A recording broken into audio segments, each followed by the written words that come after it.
Is more money really going to make you happy? Is more money really going to make you free? This was inspired by a post that I saw on a friend's Facebook post. And every now and then I meditate, and certain people will pop into my space, pop into my contemplation and curiosity, and just wonder, what are they doing? What's going on in their life right now? What are they up to? I can feel I want to connect with them at some level. And when I checked out her wall, I'm just going to share this with you. Share my screen, share this one. And what showed up was this post on her wall saying, by 2030, 45% of women are projected to be single and child-free.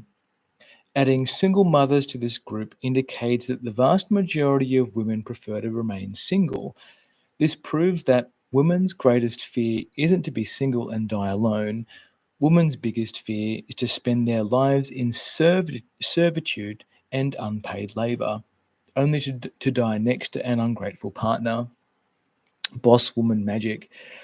And I can understand the sentiment behind this and the temptation for anyone who doesn't want to sit with this and want to unstitch this and unpack it, and what could possibly be at the root of all this, what could possibly be at the cause of this conflict is you're going to run away, or you're going to want to try and fight something. You're going to want to fight it. Right? You're going to fight, nah, it's this, men aren't appreciated, women aren't appreciated, it's appreciation game. What is it?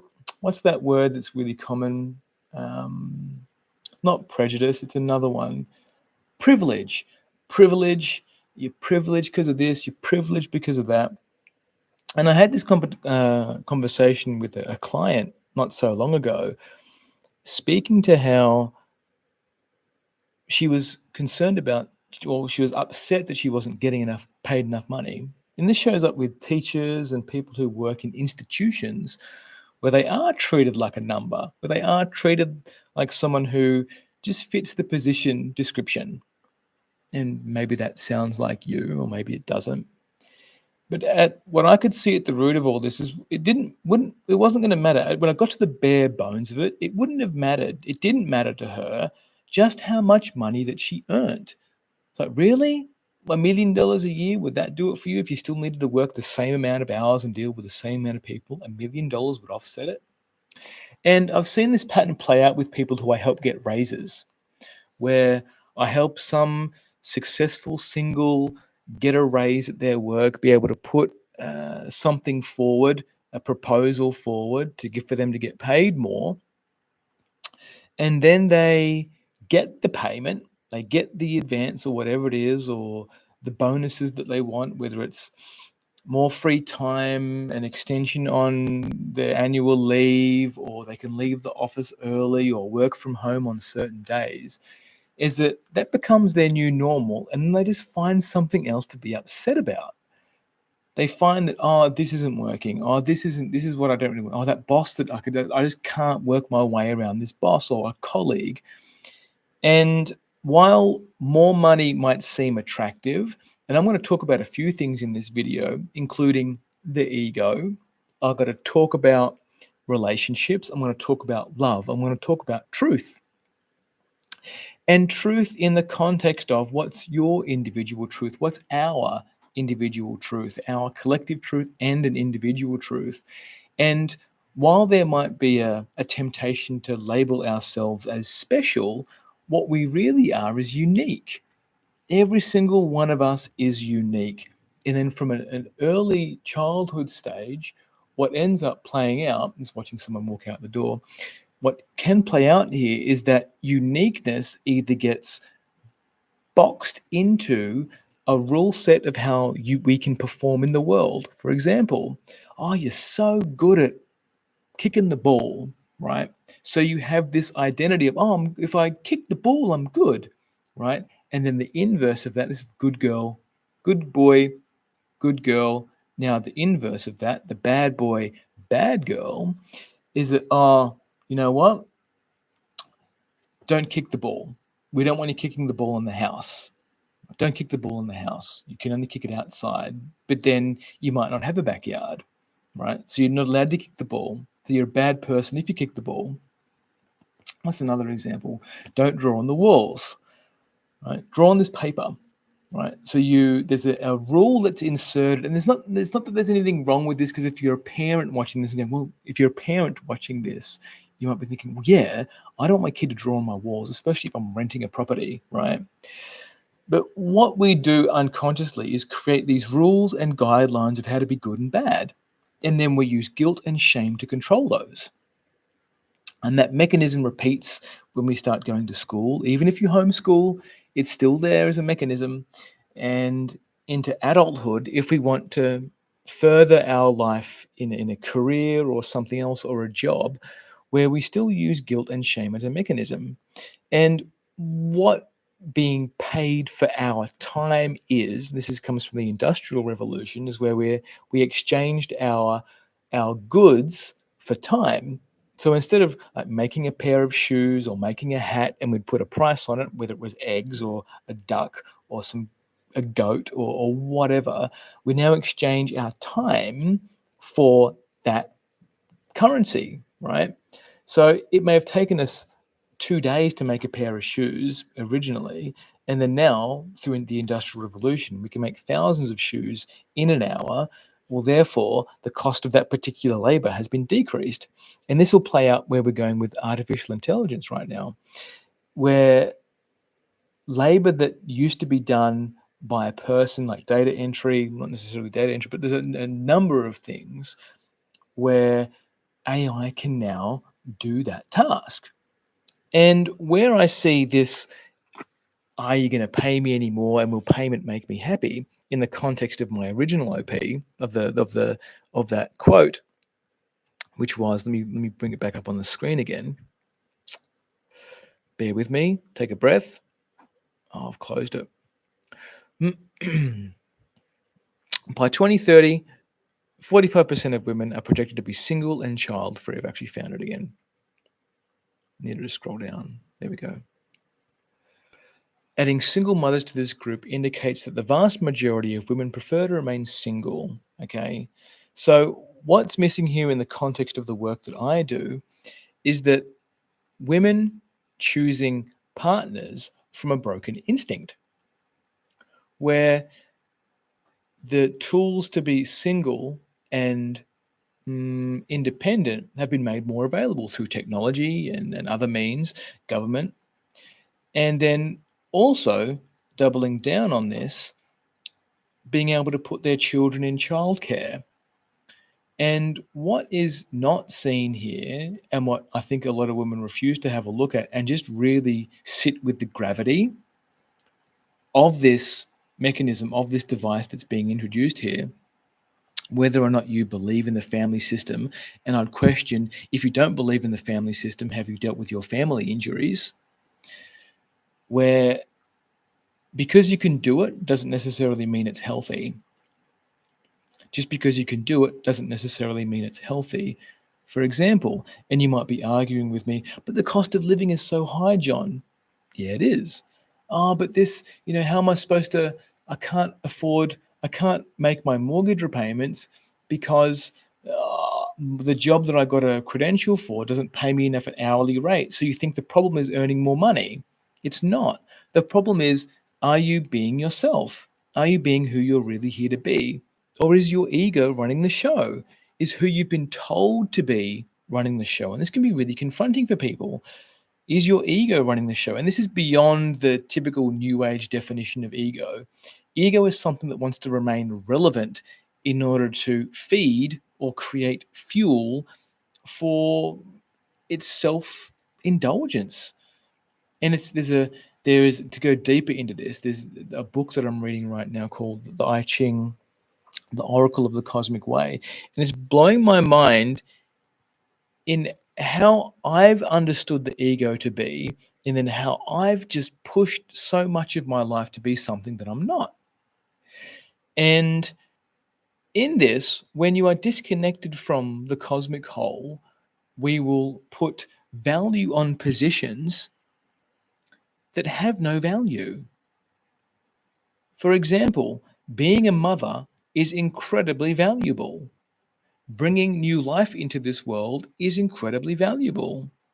Being able to love yourself deeply and truly is incredibly valuable. Being able to express the truth and transparency and honesty of what's coming up, bubbling through you, is extremely valuable. These things are not given value because of the initial rules that were given to us as children. So, what shows up here is we pretend to be something that we're not to fit in, and then we spend the rest of our lives trying to fit in. And then people do surveys like this, and then they get a result and they draw a false conclusion. This proves that women's greatest fear isn't to be single and die alone. Women's biggest fear is to spend their lives in servitude and unpaid labor, only to die next to an ungrateful partner. Right? If you're choosing partners from a broken instinct, if you're choosing partners from a place where you don't love yourself and you carry this chip on your shoulder, then by all means, you're going to attract someone that reinforces all of this. These are simple principles of the universe. Well, they're simple to me now. They weren't so simple maybe 5 or 10 years ago. And where I'm seeing where we can go as a civilization, I know we're going to get there, it really is just a matter of time and timing, is if you have a look at what you're smuggling in your belief systems, in your seed phrases, in the beliefs that you have, then if you look at that and question it and then choose to either pull out those poison phrases that are continuously reinforcing this narrative, if you pull those out, then there's other alternatives available. There's other trajectories for a future relationship or family system or whatever it is moving forward. But if you're still carrying a chip on your shoulder from mother or father or from the religious system or rule system that you grew up in, that's the trajectory for you. And I say this with the utmost sincerity and compassion, is that if you don't want to have a look at it, that's okay too.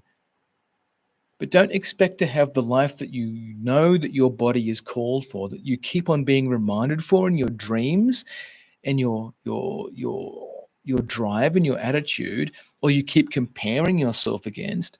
Don't kid yourself that if you don't look at this stuff, that you're going to be able to have it. And you don't need to employ a coach to do this. Sure, it can help, but what's required here is something called the inner know to begin with. And the I Ching speaks to this book that I'm reading, the I Ching and the Cosmic Know. And I've started doing it over the past week, and I'm seeing some very interesting shifts in my life, in my relationships, in my business, where by saying this internal no, by saying an internal no, and what does that look like and feel like? When the ego comes in, and if you're numb to your body, if you drink, if you smoke, if you medicate your body so you can't feel it, you are unable to detect these finer senses. Right? If you avoid body work, if you avoid being touched, if you avoid getting massage work, then you're not going to be able to feel this. So, in order to feel this, you need to be able to detect and feel your finer senses, and your finer senses can attune you to what the ego is telling you. And you can feel it. It's a different thing. And you just say a no to it, and then it goes. And if you can hold that no for 3 minutes, then whatever that phrase was has diminished power. And if you want to go further still, and this is a little bit woo-woo, and it's woo-woo because of where we've gone with the scientific materialism and a disconnection from spiritual practices and ritual and ceremony, is that there are helpers behind the veil. And when I say behind the veil, is that you can't see them. And this is not angels, this is something else. Angels has been a appropriated term from these helpers, which are something else. So there's helpers behind the veil that want to see you transform, want to see you course correct to the cosmic order. And the cosmic order is coming whether or not you want to admit it or not. And that's okay whether or not you want to admit it or not, because it's coming. And it's not a threat. It just means that's the trajectory that where we are going. Some people are going to embrace this and some people are not. Some people are going to be afraid. Some people are going to be dragged kicking and screaming. And some people are just going to be left to serve out that karmic purpose. of being the mirrors to the parts of ourselves that we don't want to have a look at, to be the mirrors of the bitterness of the lives that we can't create because we're not looking at the correct thing. Looking at money and thinking that being paid more or being paid to be a mother is going to be some revolutionary thing is a false premise. And the false premise is that you're disconnected from the core of everything. So you can't be grateful for what you have. And to be grateful for what you have, and yes, you can say, oh, I'm privileged. I am. I am privileged. I'm privileged to be here. I'm privileged to breathe this air. I'm privileged to have this technology and done the work that I've had to get to this point. Because I've had the space, I've had the time, I've had the family support to get to this point. And does it mean it discounts everything that I'm saying here? What it does mean is that some people are along this road a little bit further, if you want to measure it on further and less, than others. And comparison will create that split, will create that conflict. But if I can focus on myself, if I can focus on me and what I want and what I'm here for, and also remove myself that I'm not the center of the universe and humans are not the center of the universe, when you can put that aside and be and be humbled by what it means to be human, what it means to be human right here, right now, then the cosmos will naturally bring forward what is to be confronted, soothed, balmed, taken responsibility for, to remove the guilt and the shame that's being used as leverage, to remove these false rules, to remove the dishonesty, and replace it with a transparency, replace it with an honesty, replace it with a responsibility that everything that's going on in my life, whatever I've been served, is for me to move through in this lifetime. And more power and more money isn't necessarily going to fix it, but what that will do, it will bring to the surface the lies and the dishonesty and the denial that I'm refusing to have a look at. And you might feel this, what I'm saying. It might not make sense to you verbatim, but what you can hear in what I'm saying is resonating a truth within inside of you. And if it feels like it is, then share it in the comments and let me know what it is that you are not hearing for yourself or you are hearing for yourself, because dialogue is important. And by creating the dialogue, you create a reflection of what it is that you want to speak and speak to. And if you don't, then double check in. Maybe you want to feel that inner no. Maybe what I asked for wasn't actually an inner no for you and you don't want to reply. And you do not need to defend yourself or put anything forward in what I'm saying here. What I'm expressing here is mostly for me. And if it resonates with you or speaks to you, then that's just a bonus for me. All right. Mad love. Bye.